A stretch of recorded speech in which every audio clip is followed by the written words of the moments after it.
பன்னிரு ஆழ்வார்களில் ஒரே ஒரு பெண் ஆழ்வாராக கருதப்படுகிற ஆண்டாளுக்கு சூடி கொடுத்த சுடற்கொடியாள் என பெயர் வர காரணம் என்ன தெரியுமா? ஆண்டாளுடைய இயற்பெயர் கோதை நாச்சியார். சிறு வயது முதலே ஆண்டாளுக்கு பெரியாழ்வார் பெருமாள் பக்தியை ஊட்டி வளர்த்து வந்துள்ளார். அந்த பக்தியை நாளடைவில் காதலாக மாற ஒரு நாள் கோதை பெரியாழ்வார் பெருமாளுக்கு அணிவிக்க தொடுத்த மாலையை, பெருமாள் அணியும் மாலையை நாமும் அணிந்து அழகு பார்க்கலாம் என ஆசை கொண்டு பெரியாழ்வாருக்கு தெரியாமல் எடுத்து அணிந்து பார்த்து வைத்து சென்று விட்டார்.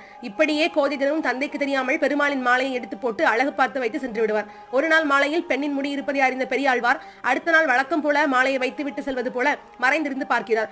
அப்போது கோதையின் செயலை கண்டு அதிர்ச்சி அடைந்த அவர் கோதையை கண்டித்து விட்டு வேறொரு மாலையை எடுத்து சென்று பெருமாளுக்கு சாட்டுகிறார். அன்றிரவு பெரியாழ்வார் கனவில் தோன்றிய பெருமாள், எனக்கு இந்த மாலை வேண்டாம், கோதை சூடிய மாலை தான் வேண்டும் என்று கூற கோதையின் பிறப்பை உணர்ந்த பெரியாழ்வார் அன்று முதல் கோதை நாச்சியார் சூடிய மாலையை பெருமாளுக்கு சாட்டத் தொடங்கினார். பெருமாளுக்கே மாலை சூடி தந்த பெருமை கொண்டவள் என்பதால் கோதை சூடி கொடுத்த சுடற்கொடியாள் என பெயர் பெற்றார். உலகையாளும் பெருமாளை ஆண்ட காரணத்தால் அன்று முதல் பெரியாழ்வார் கோதை நாச்சியாரை ஆண்டாள் என அழைக்க தொடங்கினார்.